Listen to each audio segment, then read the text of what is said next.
মধুৰ প্ৰেম কথা আৰু আবৃত্তি কুমাৰ ৰাহুল। এজাক মিঠা বৰষুণৰ লগত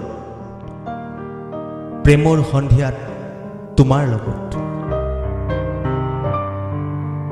লগতে ৰিপ ৰিপ বতাহত তোমাৰ আৰু মোৰ প্ৰেম, দুয়োটি একান্ত মগন, হোৱা নাই ক্ষান্ত অশান্ত যৌৱন। ইমানেই মধুৰ সন্ধিয়াটি ভাষাৰে বুজাব নোৱাৰি। দুয়োৰে চকুৰ চাৱনি লাহে লাহে আহিছে এন্ধাৰো নামি। বৰষুণত তিতি থকা তোমাৰ লাহি পাহি সুন্দৰ দেখাটিত মোৰ আঙুলি, মাথো তোমাৰ আৰু মোৰ প্ৰেম।